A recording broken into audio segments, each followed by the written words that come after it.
Bonjour à tous et à toutes, bienvenue sur C8. Ravi de vous accueillir pour ce nouveau numéro de chez Jordan. Avec l'homme bientôt aux 100 pièces. Alors pas les pièces et sous, hein, les pièces de théâtre. Non, mais oui, c'est ça que je regrette. 100 pièces de théâtre, mais pas 100 pièces 000 euros à la banque. On en parlera tout à l'heure. Jean-Luc Moreau, bon. Bienvenue. Ben, je suis ravi d'être avec toi aujourd'hui. Ça fait longtemps qu'on ne s'est pas vus tous les deux. Oui, mais tu n'as pas changé. Ah ben vous non plus. Fringant, alerte, pied furtif, taille à droite, bravo. Ça fait très plaisir hein, de la part d'un grand metteur en scène comme vous. Alors, on va parler tout à l'heure, évidemment, des questions cash, des questions les yeux dans les yeux. Il faudra me répondre très rapidement, cher Jean-Luc. Je ne doute pas de votre sincérité. Je vais essayer de bien mentir. Ah, c'est une autre histoire encore. Non, mais il ment pas, je le connais, vous allez voir. Attendez-vous à une très belle émission. C'est parti, on y va ensemble avec déjà l'enfance. Et on va partir sur une petite photo que j'ai trouvée. Alors, enfance, c'est vite dit, parce que là, vous aviez quand même... vous aviez quel âge? Oui, c'est ça, je dois avoir 25 ans. Ouais. Oui, bravo. C'était pour un film? C'était une émission qui s'appelait Les Rois Maudits. Ah oui. Et Les Rois Maudits, il y a eu plusieurs versions. Il y a une version il y a une dizaine d'années, mais la version, à mon avis, historique, celle avec Jean Piat, celle avec Geneviève Casil. Et donc, je faisais le Guccio Baglioni. Et mon oncle, c'était Ptolémée, c'était Louis Seigné, qui était à ce moment-là le doyen de la comédie française que j'ai rejoint quelques années plus tard. Alors, comédie française, parce que Conservatoire national supérieur d'art dramatique, ça c'est comme ça que ça a commencé. Ouais. Après, 2 premiers prix, comédie classique et comédie moderne. Ouais. Et puis après, vous entrez à la comédie française. Ouais. Alors, 69, vous allez y rester jusqu'en 72. Après y avoir interprété 25 pièces classiques. Ça, c'est votre parcours. Donc, en fait, vous le saviez depuis le début hein, que vous vouliez faire du théâtre. Ça, c'était... Justement, je crois pas. Oui, je suis fils de médecin, mais j'ai un de mes amis qui s'appelait Roger Vrigny, qui était un écrivain, et mon professeur de français. Il m'a emmené à la Comédie Française. Je devais avoir 16 ans. Et là, j'ai vu Le jeu de l'amour et du hasard. Et je me suis dit, j'ai envie d'être dans le monde de ces gens-là. Ces gens-là, d'un seul coup, je parle des personnages du théâtre, avaient pris pour moi une réalité. Je me suis dit, je frayais, je veux être avec ces gens-là. Ouais. Ça a démarré comme ça. Et c'est ce que vous allez faire durant votre carrière. On en parlera tout à l'heure dans les coulisses de la télé sur C8. Juste avant, revenons sur ce petit point santé, cher Jean-Luc Moreau. Bon, est-ce que vous allez bien? On prend de vos nouvelles. Ça dépend à quelle hauteur. Ah. La tête. Ça veut dire quoi, ça? Parce que moi, je pense en dessous de la ceinture directe. Alors. Bien sûr, je sais bien. C'est pour ça que je vous en parle. D'accord. Ah oui, d'accord. Ah, non, tout va bien. Non, j'ai simplement des problèmes de reins, comme tous les gens qui, à partir d'un certain âge, commencent à avoir mal aux reins. Mais autrement, je fais du vélo, je vis normalement. Alors vous êtes en pleine forme, quand même. Enfin, vous avez donné l'air, en tout cas. Même si oui, non, mais je déconne, ça va. Votre âge, on peut le dire ou ça pose souci? Ça pose souci. D'accord, ok, faut pas le dire. Okay. Je vais vous dire pourquoi ça pose souci. Je peux le dire, mais j'en ai marre que les gens me disent « Oh, on t'a vu sur scène, mais tu fais, 60, 65 ». Et d'abord, je trouve que ça ne veut rien dire. L'âge, c'est un chiffre. Donc ça m'emmerde. Maintenant, je suis comme les grandes vedettes américaines. Elles cachent leur nom, elles cachent leur identité avec des identités qu'elles inventent et elles cachent leur âge. Ben moi, je ne dis plus mon âge, j'en ai marre. C'est marrant, vous êtes coquet là-dessus. Pourtant, c'est rarement les hommes. C'est la première fois que ça m'arrive avec un homme. Et c'est pour ça que j'ai raison de poser la question. Je suis un homme. Ouais. Ah déjà. Ah bah, ça, on va voir. Chirurgie esthétique, vous avez fait quelque chose? Non, rien, pas encore. Rien du tout. Vous y avez pensé? Oui, je pense que ça serait bien, à un moment ou à un autre, d'enlever des... Ah, le cou, c'est ça, vous montrez? Le cou, parce que, mais autrement, non, ça va. Alors ça, c'est comme Annie Dupéret qui avait fait ça, qui avait retiré les petites rides du cou. Voilà. Oui, elle a eu tort, je crois. Non. Elle a eu tort, ouais. Non, c'est pas...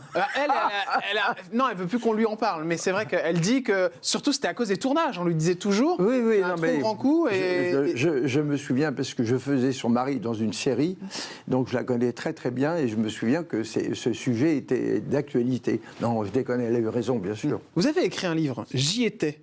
Oui. Dans ce livre, vous vous confiez comme rarement. Vous avez eu quelques soucis, notamment avec vos enfants. Oui, oui. J'en ai perdu. Vous en avez perdu 2. J'ai perdu le frère de Romain, qui est vivant, des jumeaux, et il y en a un qui est mort. Et puis, j'ai perdu une petite fille, il y a maintenant 8 ans, qui n'était pas bien formée. Il a fallu s'en séparer.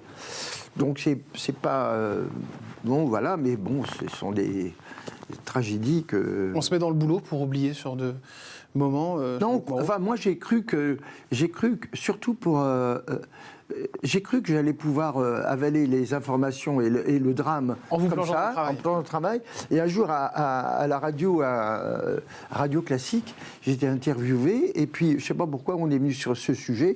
Et là, c'était quelques mois après le drame que j'avais vécu. Et là, je me suis mis à craquer, mais comme un...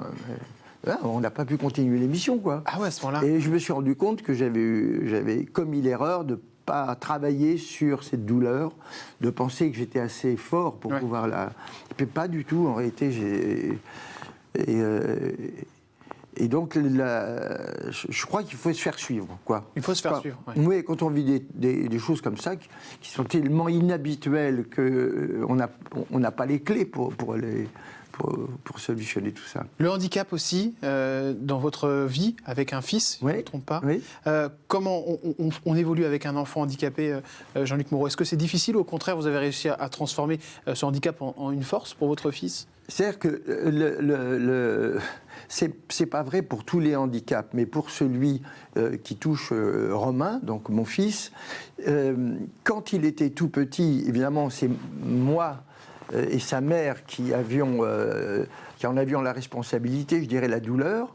Et puis avec le temps, je me suis rendu compte que lui, ce petit garçon, il a su transformer son handicap, il a su le positiver, et il m'a énormément apporté de force, parce que à chaque fois que je l'ai au téléphone ou que je le voyais, dans nos conversations, je me rendais compte que lui qui était handicapé, il était finalement plus solide que moi, plus volontaire, plus courageux.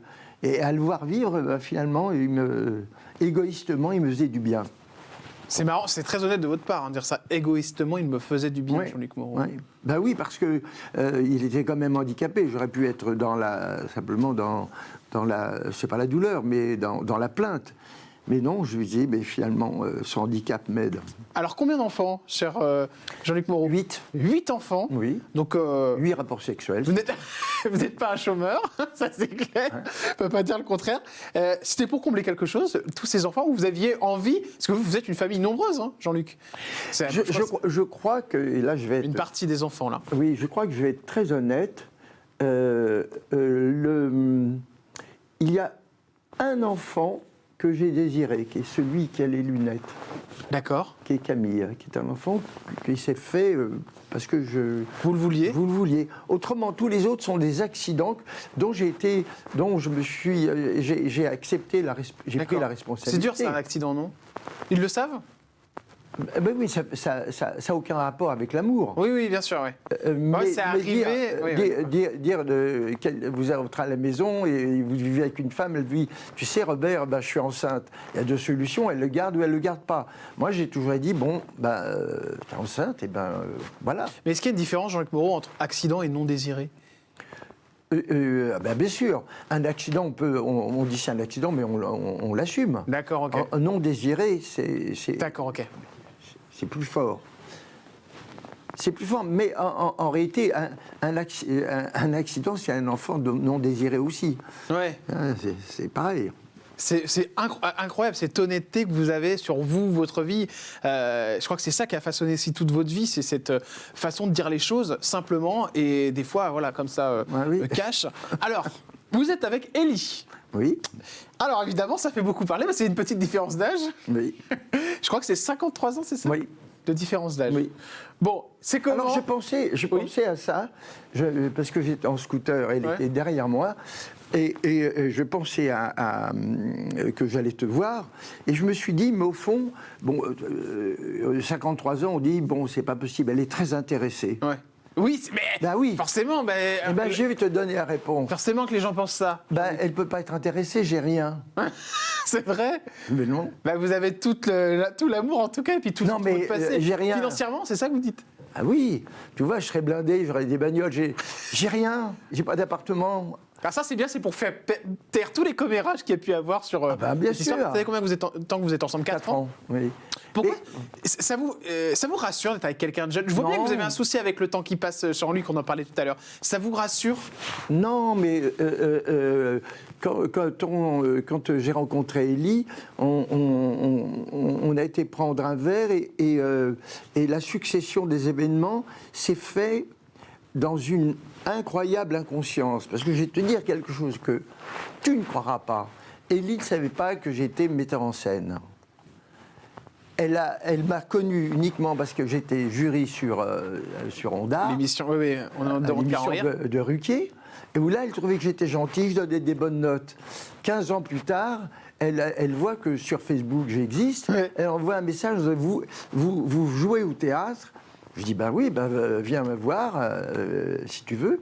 Je dis, viens avec ton copain. Et elle me dit, ben oui. Vous êtes mal. Non. Les techniques de Jean-Luc Moreau. Non, ou ta copine. Ah oui. Elle me dit non, je viendrai tout seul. D'accord. Puis après la présentation, j'ai vu une grande jolie fille brune, très tatouée. Et j'ai absolument pas pensé que cette femme allait devenir la femme de ma vie. Mais elle-même, encore une fois, elle ne savait pas qui j'étais, elle ne savait pas que j'avais des enfants, elle ne savait rien de moi. C'est difficile de vivre avec vous, Jean-Luc Moreau? Ça, c'est pas moi, faut le dire. Moi, avec moi-même, j'aime bien vivre. Ouais. Mais non. Elle a eu aussi. Je fais la vaisselle. Ouais. Elle a eu aussi envie d'avoir un enfant avec vous? Eh bien, justement, elle ne veut pas en avoir. C'est pas la première fois que ça vous arrive. C'est la première fois que ça vous arrive, ça. Elle ne veut pas avoir d'enfant. Non.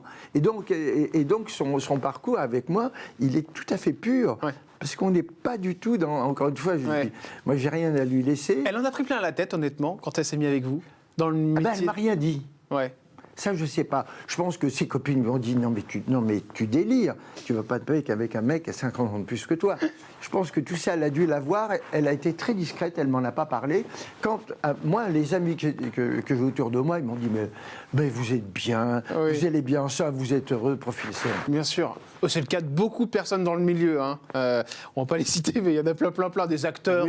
Voilà. Franchement, donc c'est pas du tout un truc qui dérange, quoi. Qui dérange, non. En plus, dans le milieu médiatique, c'est vrai que c'est court. Ouais. On enchaîne avec les coulisses de la télé. Jean-Luc Moreau, oh là, j'ai plein de questions à vous poser. Bon, déjà, on va sur le premier gros dossier. On ne demande qu'à en rire. Parce que si on va sur les pièces de théâtre, là, on est mort. On a 97, on est mort. Regardez, belle photo. Monsieur Laurent Ruquier, Catherine Barma, Jean Benguigui, qu'on embrasse évidemment, qui viendra nous voir certainement cette année. Jean-Luc Moreau, ça, c'était une belle expérience. Vous êtes juré. Oui. D'abord, c'est l'expérience de l'amitié. Ouais. Et, avec Ruquier avec Laurent. Ouais. Puisque, après, on va peut-être en parler, mais j'ai monté des pièces de Laurent. Et il y en a une en ce moment qui se joue et qui est un immense carton. Qui s'appelle Un couple magique, c'est avec Stéphane Plaza. Avec Stéphane. Mais quand je dis un énorme carton. Ça cartonne, ils sont tournés en ce moment, ils font des salles de 1900 personnes. Et alors, ils m'envoient des vidéos, évidemment. Et je vois les gens, mais c'est la messe. Ils sont hystériques, tout le monde est debout, ça fait génial. Bon. Alors, revenons sur ces années-là. Vous avez kiffé? J'ai adoré. Elle est belle, cette photo, d'ailleurs. Je suis très ami avec Jean Benguigui, avec lequel j'ai monté une pièce de Patrice Lecomte, qu'on a jouée. On a joué pendant 1 an, et puis une deuxième saison, j'ai faite avec d'autres comédiens, mais j'ai encore eu au téléphone il y a 48 heures, Jean. Vous entendiez avec tout le monde au niveau du jury, Jean-Luc Moreau? Ah oui, avec Barma, aucun problème. Non, mais c'était un moment qui était très joyeux. Je regrettais simplement, parce qu'on était bien payés, et je regrettais de ne pas les faire toutes. Mais, ah ouais, c'est ça? C'est sympa. Qu'est-ce qu'on avait à faire? On mettait un truc, où il y a des gars qui faisaient les clowns. Ouais, toi, tu sais, j'aime bien. Toi, t'es... Ouais, c'était tranquille. C'est l'expérience qui paye. C'est pour ça que vous étiez dessus. Hein. Oui. Vous aviez non, mais c'est certainement ça que Ruquier cherchait. Oui. Parce qu'en plus, forcément, j'avais une image de comédie française, de théâtre classique, tout ça. Alors, ça menait à un contrepoint avec Jean Benguigui, qui vient d'Oran. Est-ce qu'il y a des gens qui ça a fait du mal, cette émission, Jean-Luc Moreau, sincèrement? Tous ceux... Il y en a, oui, parce qu'il y en a certains qui ont eu une petite heure de gloire, mais très légère, un parfum de gloire, et qui... et après, ça s'estompe, et quand ça s'estompe, ça fait très mal. Vous avez essayé de les aider certains Non, je ne les ai pas aidés. Il n'y avait pas à faire, en fait. Mais non, parce qu'on va où il y a le talent. Je n'allais pas aller mettre en scène ou chercher des comédiens qui n'en avaient pas. Alors, Laurent Ruquier vous emmène aux grosses têtes. Est-ce que vous êtes toujours sociétaire des grosses têtes, Jean-Luc Non, Moreau? parce que je suis nul. Vous êtes nul? Ouais. Et je crois que je lui dis à Laurent, des fois je lui dis, oh, j'aimerais bien venir un peu dans l'émission, mais j'ai pas l'esprit de... Vous le dites ou c'est lui qui vous l'a dit, Laurent Ruquier? Non, c'est moi qui le dis. D'accord. Non, c'est quoi, vous n'avez pas assez de répartis? Oui, j'ai pas. S'il n'y a pas de caméra et de micro, là, je m'amuse. Donc, mais dès qu'il y a une pression comme ça me fout le trac, je crois. D'accord. Et je ne suis pas du tout inventif. J'ai beaucoup de respect pour ceux qui, comme ça, arrivent à fuser. Mais non, c'est pas ma came. Donc, j'ai abandonné. On va parler maintenant des gens qui ont travaillé avec vous. Alors, on va prendre un duo Las Palès et Monsieur Chevalier. Alors, c'était il y a pas mal de temps, hein. C'était en 2001, ça, pour occuper les premiers rôles de Monsieur Classe. Vous vous en rappelez? Oui. Monsieur Chevalier, lui, il a décidé de dire pour qui il allait voter. Je ne sais pas si vous êtes au courant, mais c'était un courant d'extrême droite. Mais j'ai eu le problème avec Véronique Jeuneste, qui soutenait Zemmour. Et dans une pièce que j'avais montée, je lui ai dit, tu peux pas faire ça. Il y a des villes qui après voulaient plus recevoir le spectacle. Ah d'accord, bah ouais, ça bloque tout. Alors derrière. ça bloque elle, mais ça bloque les artistes, ça bloque ses partenaires, ça bloque l'infrastructure, et tout le monde qui est derrière, qui vit aussi du travail de la scène. Je trouve que c'est vraiment une erreur. Et encore une fois, elle a le droit, comme Philippe, il a le droit nous sommes en démocratie, nous avons le droit de penser ce qu'on veut. Mais il ne faut pas le dire. Mais il faut pas... Les acteurs doivent être distraits là-dessus. On enchaîne avec un autre humoriste qui cartonne, c'est Pierre Palmade. Vous avez travaillé avec lui, notamment dans Si c'était à refaire. Est-ce qu'il est si dur à gérer que ça? Muriel Robin était très inquiète par rapport à Pierre Palmade, parce qu'elle dit que c'est compliqué, que des fois il vient, il vient pas. Vous avez eu des soucis avec lui? Au contraire, ça s'est bien passé, Jean-Luc Moreau? J'ai eu un petit souci au début. Un petit souci le premier jour de répétition de la pièce, où il y a eu un petit problème de drogue. Oui. De drogue? Oui. Ah oui. D'accord. Et puis, il les cache, hein, Jean-Luc Moreau, il ne charge pas. Non, mais parce que c'est vrai. Oui. J'étais même très surpris d'ailleurs, parce qu'il m'avait demandé 100 balles pour aller voir un fournisseur. Et moi, j'ai appelé son agent en disant que ce n'est pas possible. Il y a Pierre Palmade, il me demande... Et l'agent me répond, mais on va tout de suite vous rembourser. Ce qui est hallucinant. Ah ouais. Il aurait dû... je ne pensais pas qu'il allait me dire ça, franchement. Ah ouais, et après, Pierre, il y a un contrepoint quand même. C'est que cette histoire qui a duré l'espace d'une après-midi. Ouais. Après, moi, je lui ai dit, on ne pourra pas continuer. C'est comme ça, bien sûr. Hein. Et Isabelle Mergo, qui était dans l'affaire, lui dit aussi, on ne pourra pas... Et de ce jour-là, pendant les répétitions et l'année, il était impeccable. Okay. Là, il se réjouissait, il disait, c'est incroyable, je sais maintenant quelle est la taille de mon pantalon. Avant, je ne savais pas, je ne m'en occupais pas, maintenant, je sais. Ça m'était resté comme détail. Ça parce que sans doute qu'on lui achetait des choses qu'il mettait. Il y avait des gens qui s'occupaient de lui. D'accord, trop de gens autour en fait. Ouais. Alors que là, il devait s'occuper de lui-même et d'un seul coup, il s'est rendu compte que. C'est vous qui avez coupé comme ça ce truc-là, c'est drôle. Ouais. Hein. On enchaîne avec un autre homme qu'on adore tous évidemment. C'est Monsieur Michel Sardou. Alors, vous travaillez avec aussi, notamment avec son fils, Davy Sardou. Oui. Est-ce que c'est un vrai grognon dans la vie ou au contraire c'est un mec sympa? C'est vrai qu'à la télé, à chaque fois, on a l'impression que rien ne va. Quand j'ai travaillé avec lui, toute la période des répétitions, ça a été un pur bonheur. Ouais. Franchement, il était précis, travailleur, vraiment. Après, quand on a abordé les représentations, moi, mon souci était que je trouvais qu'il ne donnait pas tout à chaque représentation. Ouais. Voilà, il était un petit peu... voilà, il y a un moment où ça le passionnait moins. D'accord, donc il donnait moins. Il donnait moins. Et c'est un peu ça qui était mon différent avec lui. Ce qui est fou, c'est que vraiment, vous avez travaillé avec tout le monde. Si je vous parle d'Alain Delon, alors là, c'est plutôt le côté amical avec Alain Delon. Oui, il m'appelait, ce qui me faisait très plaisir, il m'appelait Maestro. Et alors, quand j'ai mis en scène avec sa fille, avec Anouchka, il m'a fait venir dans son appartement. Déjà, j'étais très impressionné parce qu'il y avait plein de livres, que des livres sur lui. Ah oui, ça m'étonne pas. Alors, et alors avec des couvertures de lui très jeune, très beau, tout ça. Ouais. Et lui, là, je sais pas comment il vivait là-dedans, parce qu'avoir son image, quand même, ça refléter sans cesse. Tout le temps.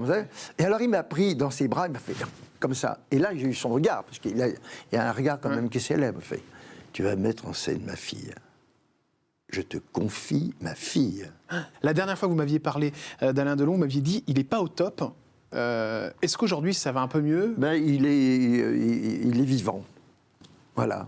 Il est vivant et donc, je sais pas, ça dépend des jours. Des fois, il veut refaire un film, il veut... Ah d'accord, quand même, des fois ça repart. Ah oui.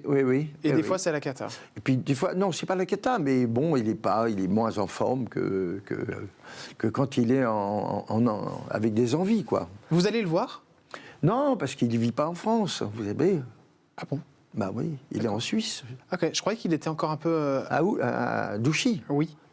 Ça dépend des moments, mais je crois qu'il vit beaucoup en Suisse aussi. Stéphane Plaza, c'est la pièce qui cartonne en ce moment. Alors moi je suis amoureux de lui. Hein.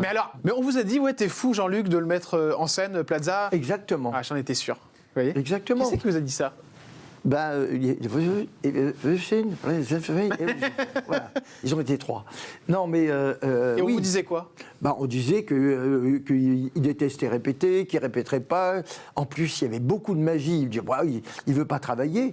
Il a été le contraire. C'est drôle. C'est bien de remettre ça en place, parce que je sais qu'il y a une fausse idée sur Stéphane Plaza, parce qu'il est tellement fou qu'il est enfermé dans cette folie, sur M6 notamment, avec toutes ces émissions. Eh bien, là, il joue un couple magique. Ils vont rejouer à Paris pendant 2 ou 3 mois. On va faire le film aussi. D'accord.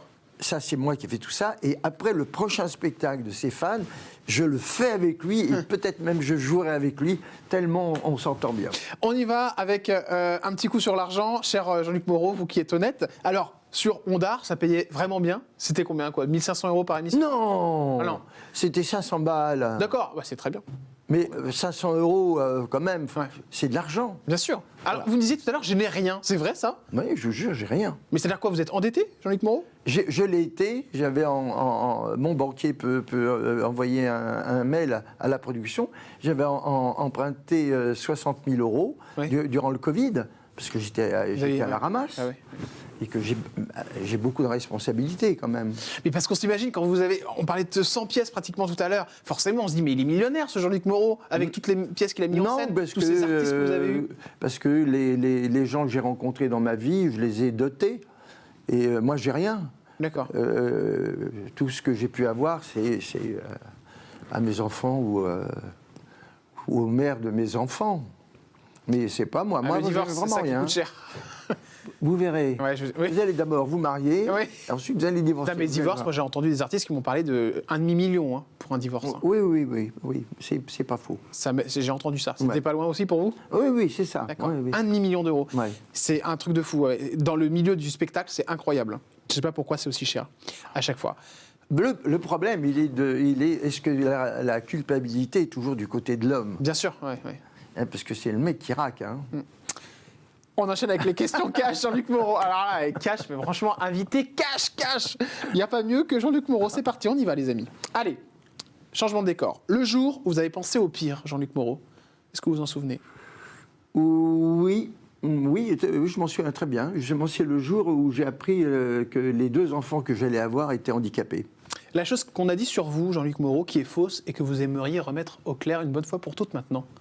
Je suis pas quelqu'un de léger. Je suis quelqu'un de léger, mais je suis quelqu'un de grave. Je suis quelqu'un de très... comment dire ça ? j'ai peur des fois qu'on pense que je fais ça, que les choses, je les fais en m'amusant. D'accord, ok, oui, qu'il n'y a pas de travail derrière. En réalité, je suis un besogneux. Et mes malatures donnent l'impression que je suis léger. La dernière fois que vous avez pleuré, Jean-Luc Moreau? C'était la veille du jour où tu m'as appelé pour faire l'émission, où je me suis dit, mais quand est-ce qu'il va m'appeler? Très bien. Bien, j'y ai cru en plus. Le plus compliqué quand on met en scène Stéphane Plaza? Le plus compliqué, c'est de pas dévier sur le rire, sur les plaisanteries. Ça, c'est vrai qu'une répétition qui devrait normalement durer 4 heures, elle peut en durer 6 parce qu'on a perdu 2 heures à rigoler. Ça, c'est vrai. L'acteur ou l'actrice qui vous en veut à mort, et vous ne comprenez pas pourquoi, et vous aimeriez vous réconcilier avec? Me réconcilier avec? Ah non, j'ai pas de... J'ai pas de fâcherie, non, je vois pas. La seule chose que je me dis, c'est que j'aimerais que le jour de mon enterrement, il n'y ait que des gens qui me détestent. Ah bon? Ben oui. C'est marrant ça. Ben parce qu'au moins, ça sera gai pour eux.